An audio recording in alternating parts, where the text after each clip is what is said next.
परम रूप जल में रहे, नहीं व्यापे संसार।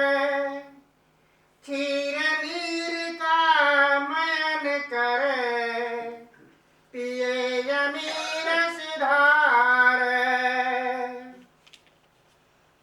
राधा स्वामी की दया से भक्ति पदार्थ पाए, शक्ति में शक्ति रहे, शक्ति पाप हर्षाए।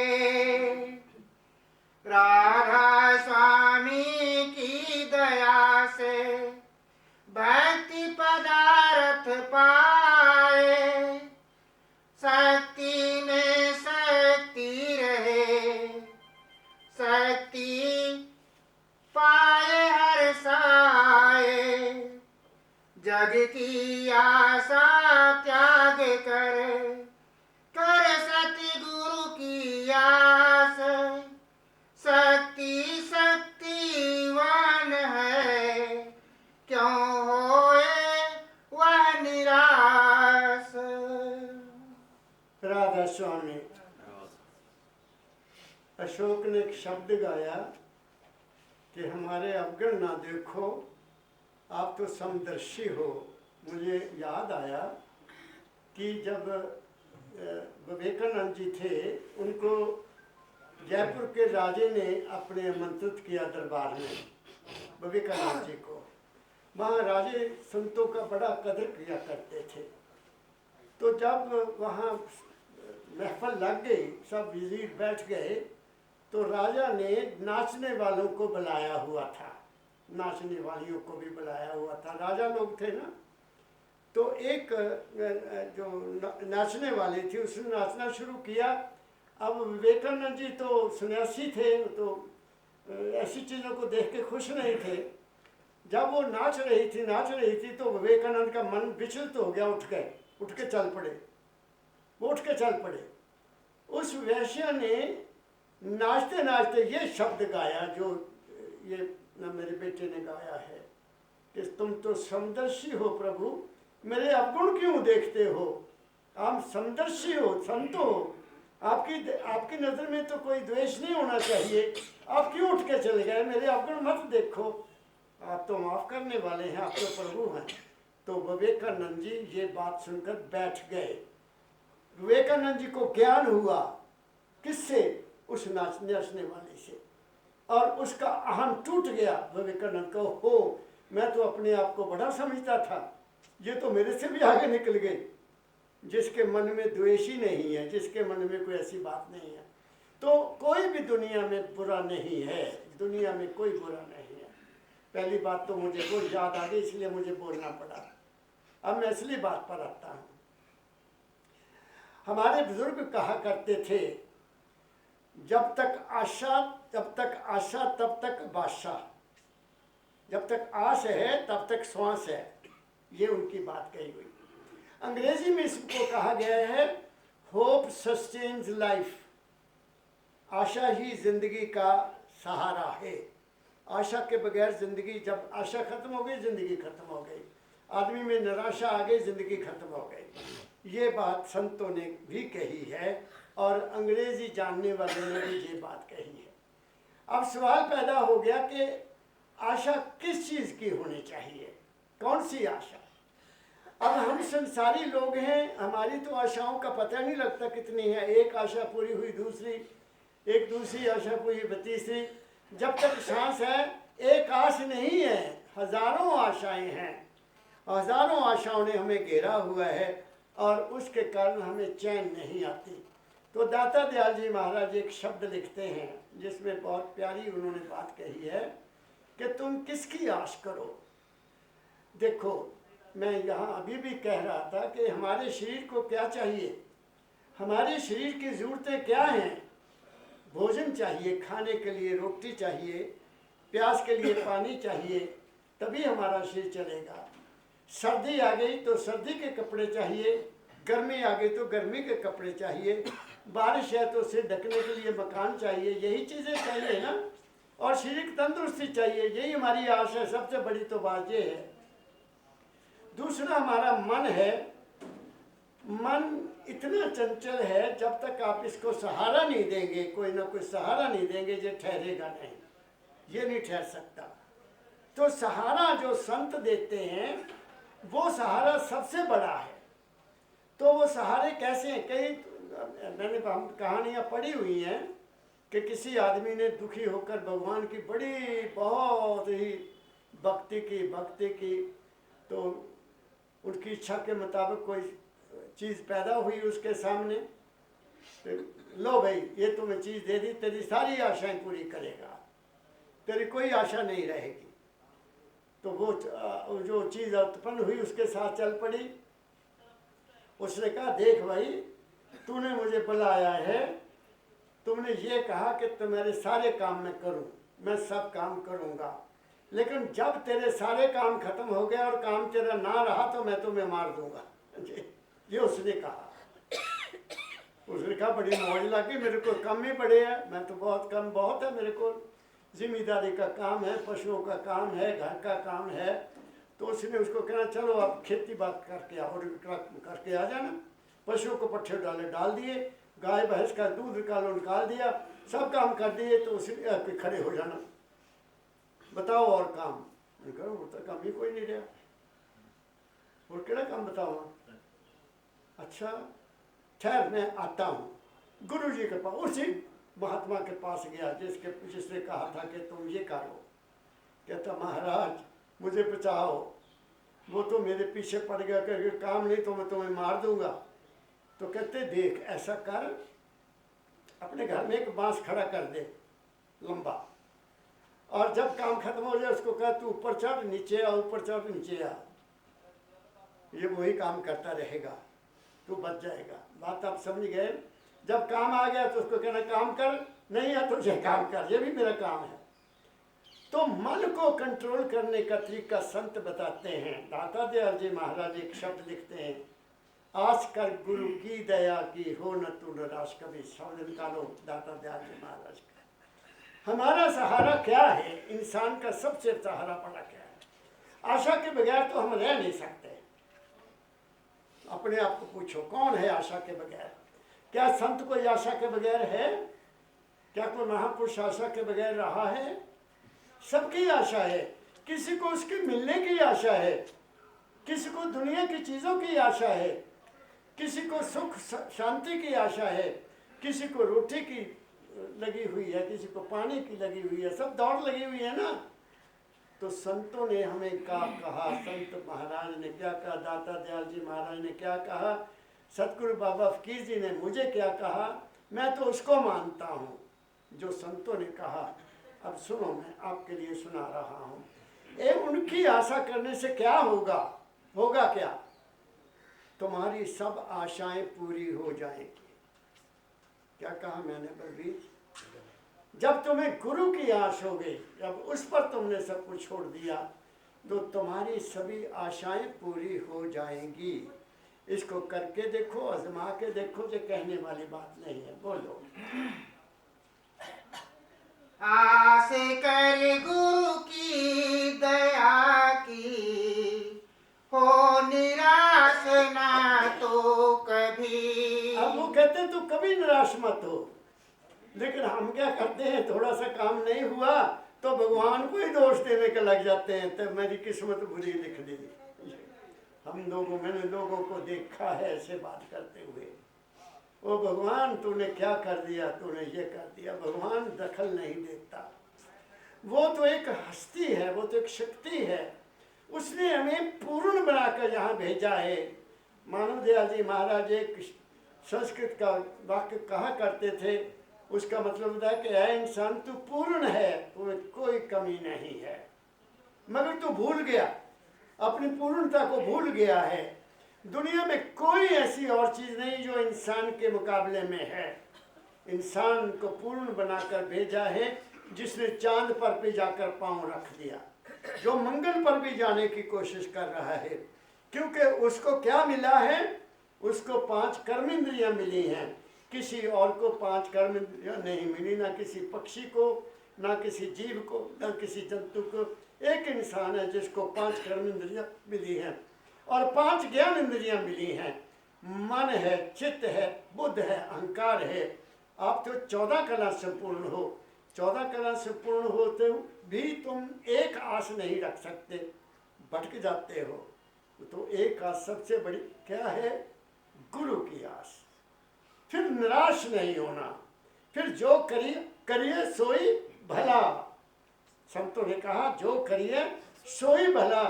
मेरे पिता बाबा फकीर जी महाराज कहा करते थे, अरे तुम केवल इतना ही विश्वास कर लो कि जो अब तक हुआ अच्छा हुआ, जो हो रहा है वो भी अच्छा हो रहा है, और जो होगा वो भी अच्छा ही होगा। इतना ही विश्वास कर लो, तुम्हारी जिंदगी में कभी कुछ बुरा होगा ही नहीं, क्योंकि तुम्हें विश्वास हो गया कि जो वो कर रहा है मेरे भले के लिए कर रहा है।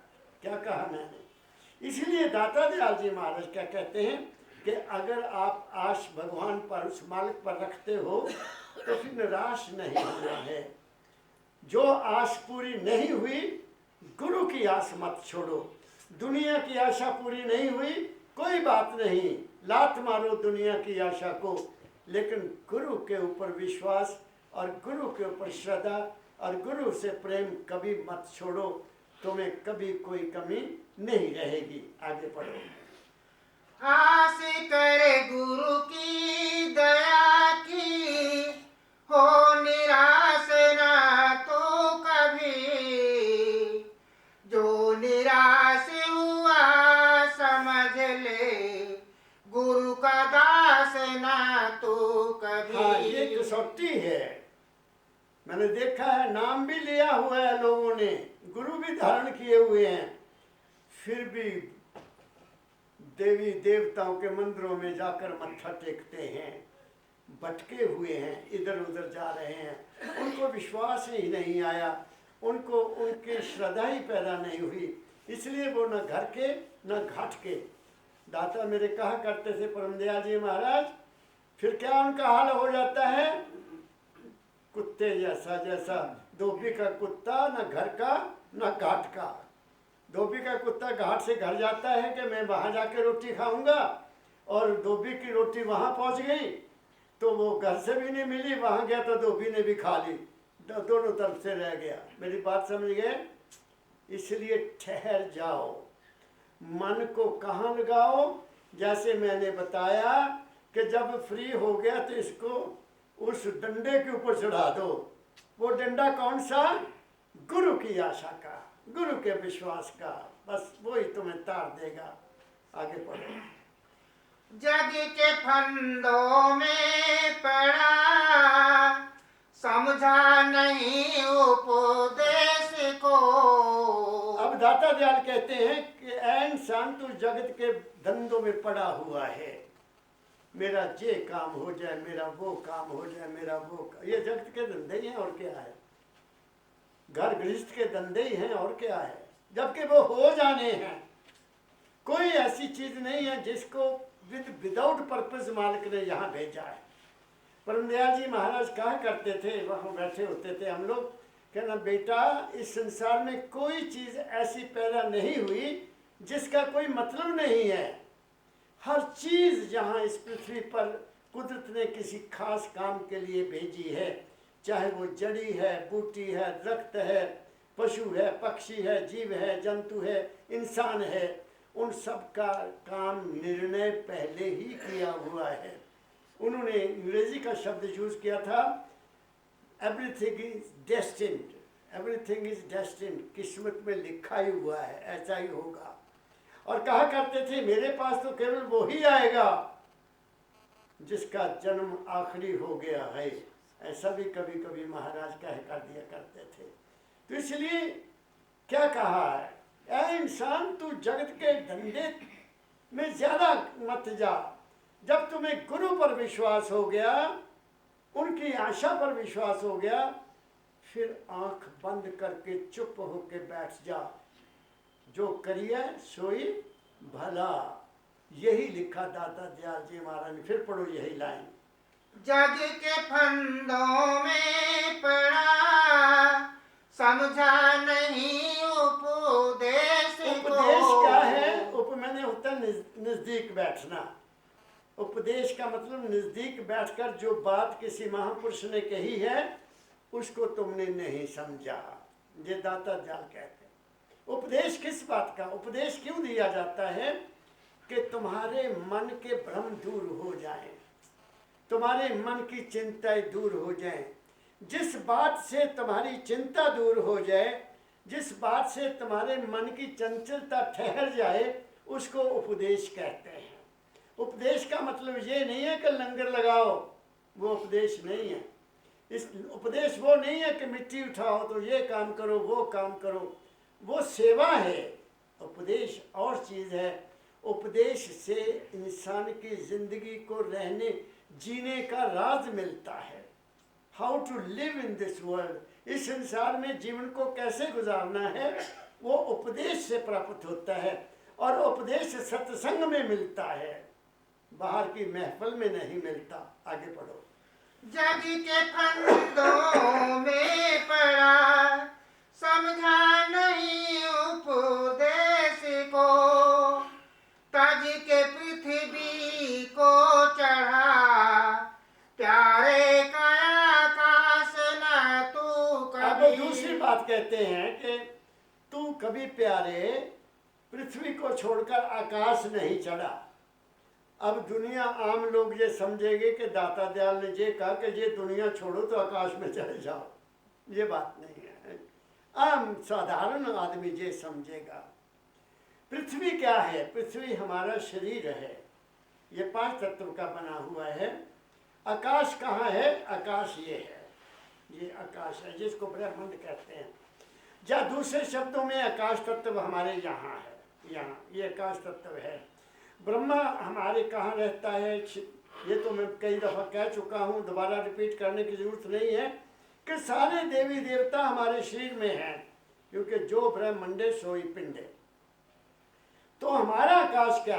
ब्रह्मांड में आकाश है, इस संसार में आकाश ऊपर है, ये पृथ्वी है।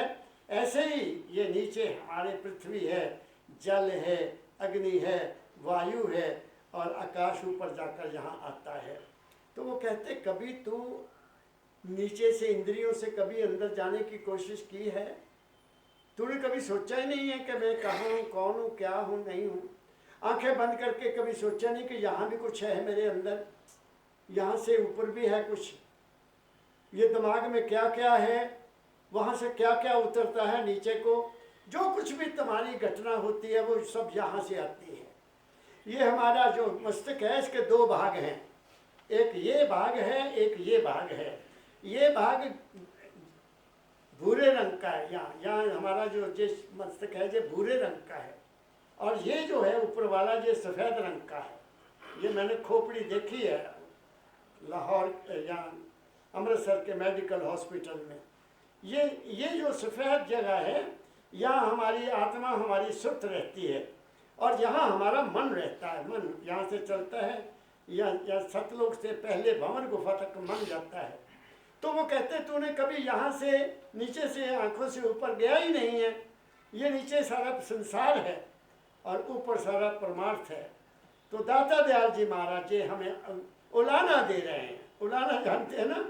फिर तू कभी थल्ले ऊपर गया ही नहीं तो तेरे को कैसे पता चलेगा तू कौन है, गुरु कहाँ रहता है, गुरु का उपदेश क्या करता है, तुम्हें नहीं पता चलेगा। फिर पढ़ो, यही लाइन बहुत ऊंची लाइन है।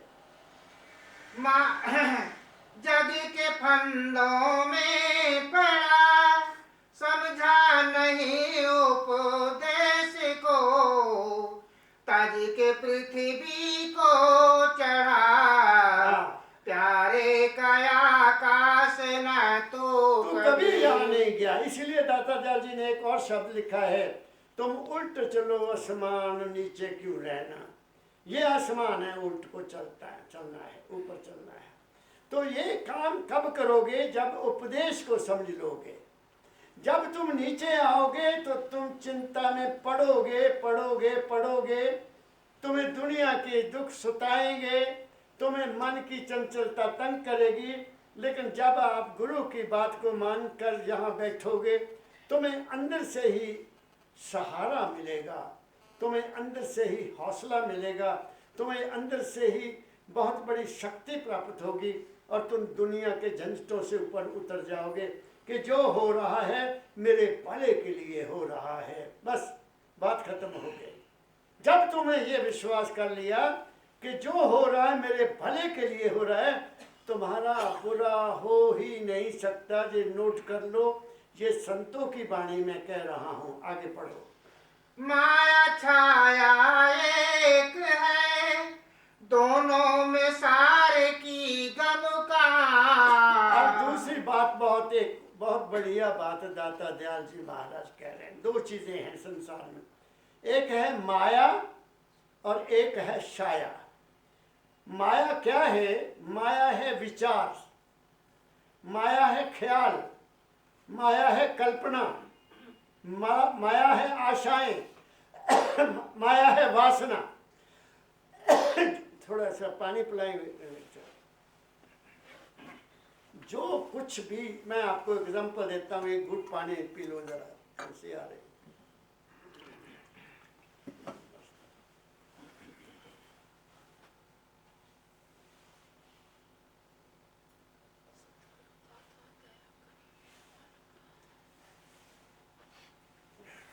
आप लोगों ने मकान बनाना है, आपको मिसाल देता हूँ। आप लोगों ने मकान बनाना है, पहले ज़माना और था, अब ज़माना और हो गया। पहले भी बुजुर्ग बताते थे कि मकान ऐसे बनाओ भाई, पैंच का आ गई है भाई, अब ज़मीन को नहीं खोदना, ऐसे नहीं। और ज़मीन सोती है, ज़मीन भी सोती है, वृक्ष भी सोते हैं, सब सोते हैं, पानी भी सोता है। मुझे याद आए, कहाँ आप बड़े हो सोचकर हैरान हो जाएंगे, बात में ख्याल आ गया। मैं रामपुर विशाल जब गया तो वहाँ लोग बहुत सिंपल होते थे, पहाड़ों के लोग बहुत सिंपल होते थे। वहाँ बाकी सब कुछ पैदा करते लेकिन नमक नहीं पैदा होता था, उनके नमक नहीं पैदा होता था। तो उन्होंने एक बार वहाँ की कहानियाँ सुनाता हूँ जो वहाँ लोगों ने मुझे बताई। रामपुर शहर में हम निकल जाते थे पहाड़ में, तो कहते जी नीचे से आते थे, खच्चरों पर नमक आता था, तो हमने सोचा जी इतनी दूर से लेकर आते हैं, हम अपने खेतों में क्यों न बीज दें इसको। तो खेतों में नमक बीज दिया वहाँ कुछ भी पैदा नहीं हुआ। बाद में किसी ने कहा तुम मूर्ख हो, ये नमक यहाँ जमीन में नहीं पैदा होता, ये पहाड़ों में होता है। फिर एक बात उसने और सुनाई, कहते शादी होनी थी तो दूर जाना था, तो शाम को जाना था, तो लोगों ने सोचा बेड़ी पर काहे को खर्च करना, इतने आदमी हैं, बेड़ियाँ लो जी, दरिया पार करना है। रात को दरिया सो जाता है, पानी सो जाता है, रात को निकल जाना हमने दरिया के ऊपर से। ये भी कहानी सुनाई वहाँ मन लोगों ने। तो बारात के जितने भी 15-20 आदमी से चल पड़े, जैसे जैसे चलते गए, पीछे तो नजर नहीं आ रहा है, सब डूबते गए, सारी बारात ही डूब गई पानी में। इतने सिंपल थे लोग कि पानी भी सो जाता है, रात को हम निकल जाएंगे।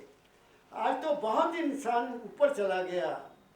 ये मैं आपको आज से 100 साल से ज़्यादा देर पहले की बात बता रहा हूँ। अब ये क्या कहते हैं दाता दयाल, वही लाइन फिर पढ़ो। माया छाया एक है, माया है ख्याल है, माया क्या ख्याल है। तुमने मकान बनाना आजकल, पहले किसी आप जेई के पास जाओगे, जो इंजीनियर होते हैं, कि हमने मकान बनाना जी, नक्शा बना दो। शहरों में तो नक्शा पास ना हो तो मकान नहीं बन सकता। फिर वो नक्शा जाएगा कमेटी में, फिर वो पास होगा, फिर उसके मुताबिक तुम मकान बनाओगे। तुम्हारे मकान क्या इंजीनियर ने अपने दिमाग में नक्शा पहले बनाया, वो माया है। बात समझ रहे हो? इंजीनियर ने अपने दिमाग में ख्याल को पैदा किया कि दीवारें ऐसी होनी चाहिए, दरवाजे ऐसे होने चाहिए, खिड़कियाँ ऐसी होनी चाहिए, ये खिड़की, ये जो सीढ़ी है ऊपर ऐसे जानी चाहिए। तो सारा वो बनाता है मन में, फिर वो उसको कागज़ पर लाता है। कागज़ पर लाने के बाद फिर वो मकान बनता है। तो जो मकान बना को वो क्या है? उस इंजीनियर की माया की छाया है। क्या कहा मैंने? जो चीज़ पहले मन में आई, फिर उसने रूप धारण कर लिया। जो रूप बना वो छाया है, जो मन की ख्याल है वो माया है, तो दाता दयाल जी महाराज कहते हैं ना माया रहेगी ना छाया रहेगी। क्या कहा मैंने? दुनिया बदल रही है। आज से कितने 1962 से पहले यहाँ जमीन में क्या था? यहाँ मैं देखता था जब कॉलेज में पढ़ते थे, ये खेत थे जहाँ गोभी के इतने इतने फूल लगते थे और गोभी तुलती नहीं थी। मंडी में जाओ, लाला जी कितने का? 8 आने का। गोभी को कोई तोलता नहीं था, ये संतरे भी नहीं कोई तोलता था, सब गिनकर बात होती थी। क्या कहा मैं? और आज यहाँ बाबा फकीर की दया से क्या हो गया, और 100 साल के बाद क्या होगा? हर चीज बदलती है। तो वो कहते हैं, क्या कहते हैं? पढ़ो। माया छाया एक है, दोनों में सारे की गम का। उसमें सार है क्या? उसमें हकीकत क्या? पहली बात और बता। तो एक दिन आदमी एक मेरे पास मिलने के लिए आया। मेरे बेटे ने मकान नया बनाया, बहुत अच्छा बनाया। मैं कहा हाँ, मकान तो बहुत ठीक है, जैसा जैसे बच्चे ने चाहा बना लिया। पर मेरा असली मकान क्या है? मेरा मकान क्या? मेरा अपना मकान, मेरा ये मकान है, ये महल है, ये है असली हमारी रहाइश। अगर ये ना रहा तो महल क्या करेगा? मेरी बात को पकड़ो, मैं क्या कह रहा हूं। ये है, तुम इसमें रहते हो, वो सुख देने के लिए है और ये तुम्हारा सुख लेने के लिए है। इसको समझो, दोनों बातों को समझो। पहले इस महल की ख्याल करो। अगर ये महल ठीक है तो वो महल भी सुख देगा, अगर ये महल में सुख नहीं है तो वो महल भी सुख नहीं देगा। अगर इस महल को रखते हुए रात को नींद ही नहीं आ रही, गोली खाते हो, तो फिर ये महल आपकी क्या मदद करेगा? पे सो जा, ये लोरी देगा, ये कुछ नहीं कहेगा। तुम्हारे इस महल ने तुम्हारा साथ देना है। ये है महल। इसलिए कबीर साहब ने लिख दिया, कर नैनो दीदार महल में प्यारा है। तुम इस महल में रहने वाले हो। ये दुनिया के महल तो तुम्हारे लिए मालिक ने एक वरदान दिया है कि ले बच्चा, तेरे लिए ये भी सुख तेरे को, ये भी सुख तेरे को, ये भी सुख तेरे को। लेकिन इस सिख को लेते हुए इसको नहीं भूलना, ये तेरा महल है। क्या कहा मैंने? तो माया और छाया का मैंने आपको भेद बता दिया। आगे बढ़ो। यह समझ आ जाएगा, यह समझ आ जाए होगा, फिर उदास ना तो कभी। अब दाता दयाल कहते हैं, अगर तुम्हें ये बात पता चल गई कि ये सब कुछ भी नहीं बदलने वाला है, तो तू उदास कभी नहीं होगा। उदास हम कब होते हैं? जब हम फील करते हैं कि हाय मेरा ये भी खो गया, हाय मेरा ये भी खो गया, हाय मेरा नुकसान हो गया, हाय मेरा बिजनेस फेल हो गया, हाय मेरे मुंडे में पैसे नहीं भेजते, क्या कहा मैंने, या मेरी औरत कहने नहीं लगती, या ये हो गया, हम उदास हो जाते हैं। वक्त की चाल है ये, सारी वक्त की चाल है। ये वक्त बदलता रहता है, तुम्हारी जिंदगी बदलती रहती है, पल पल तुम्हारे अंदर तब्दीली हो रही है, तुम इस चीज़ को फील नहीं करते। दिन को शरीर के सेल टूट जाते हैं, रात को आराम करते वो सेल फिर दोबारा बन जाते हैं। ये टूट रहे हैं, बन रहे हैं, अंदर सब कुछ हो रहा है, तुम्हें नहीं इस बात का ज्ञान है। इसलिए दाता दयाल कहते हैं, फिर पढ़ो यही लाइन दोबारा पढ़ो।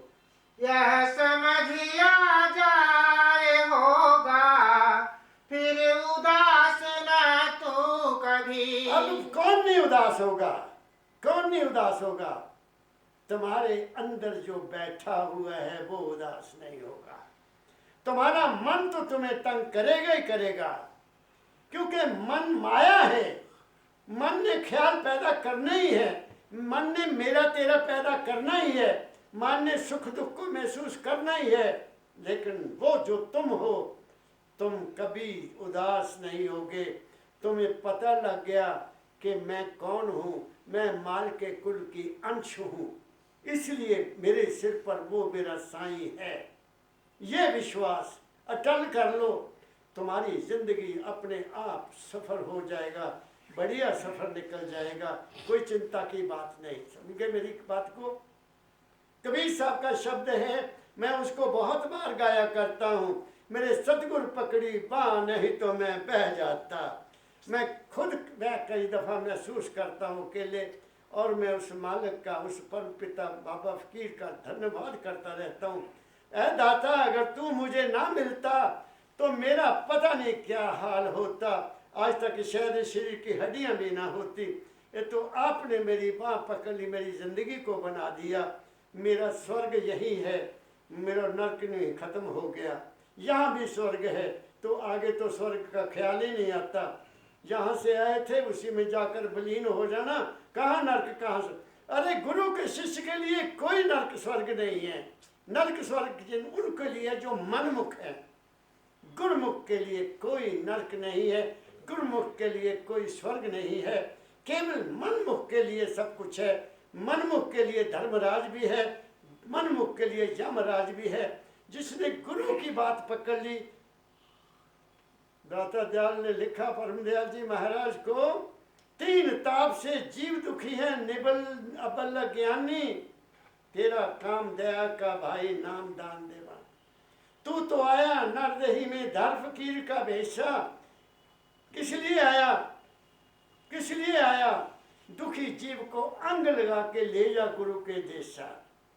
उनका अंग क्या है? उनकी वाणी, उनका वचन जो मुझे कहा, मैं उस अंग को मुझे उन्होंने पकड़ाया हुआ है।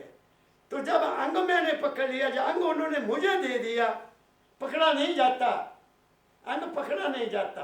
एक बात और सुना देता हूँ। कोई गुरु और शिष्य, कोई गुरु और शिष्य दरिया पार कर रहे हैं, बेड़ी नहीं है, छोटा दरिया है। तो गुरु जी कहते, बेटा मेरी बाजू पकड़ ले, मेरा बाजू पकड़ ले, दरिया पार करना है। तो वो पकड़े नहीं, वो बच्चा, वो गुरुमुख, गुरु का प्यारा बाजू नहीं पकड़ रहा, चुप करके चला जा रहा है पीछे पीछे। फिर कहते, बच्चा मेरा बाजू पकड़ ले। कहते, महाराज जी मेरे को हौसला नहीं पड़ता मैं आपका हाथ पकड़ लूं, मुझे क्या पता मैं कब छोड़ दूं आपका हाथ, कृपा करके आप ही पकड़ लो। आप नहीं मेरा हाथ छोड़ेंगे, हो सकता है मैं तुम्हारा हाथ छोड़ दूं, मैं पानी में बह जाऊंगा। गुरुजी आप ही मेरी बाह पकड़ लो, मेरी ताकत नहीं है कि मैं आपकी बाह पकड़ लूं। गुरु तुम्हारी बाह पकड़ ले बच्चों, फिर तुम्हें कोई दरिया नहीं रोक सकता है। हम गुरु को बाह नहीं देते।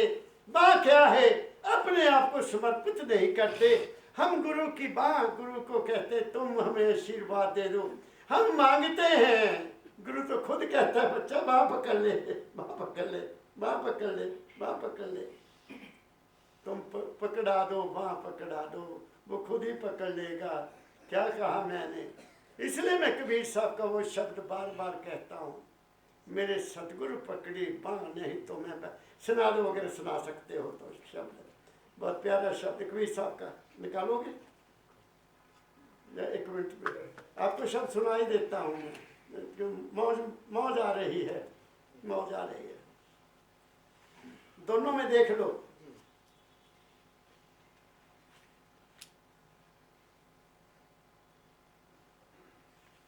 बेटा तू दूसरा देख ला।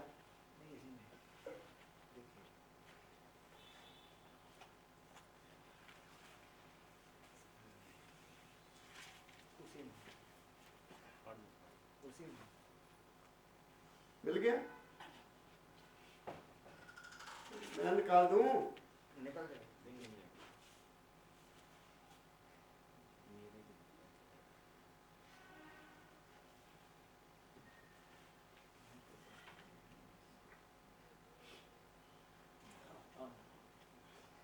आप पढ़ो, अशोक पढ़ोगे? मिल गया कि नहीं? मिल गया।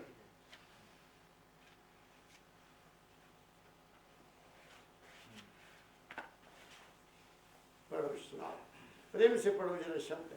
मैं गुरु की महिमा बताने लगा हूं आपको। दाता दयाल परम दयाल जी महाराज का दरबार है। गुरु करता क्या है? गुरु खेल खेल देता है और तुम्हें पता भी नहीं लगता। पढ़ो बेटा। मेरे सतगुरु पकड़ी बाँ, नहीं तो मैं बह जाता। हाँ। मेरे सतगुरु पकड़ी बाँ, नहीं तो मैं बह जाता। कर्म काट को ला किया। मेरे को दो, मुझे को दे, मुझको दे। मुझे इस शब्द को गाने में बड़ा आनंद आता है, हालांकि मेरा गला इतना ठीक। हाँ मैं पढ़ूंगा, कोई बात नहीं। मैं सुनाता हूँ। मैं ये शब्द मेरी जिंदगी का आधार है, ये शब्द मेरी जिंदगी का आधार है और इसमें मेरे सदगुरु का प्यार है, उनका आशीर्वाद है। वो क्या कहते हैं?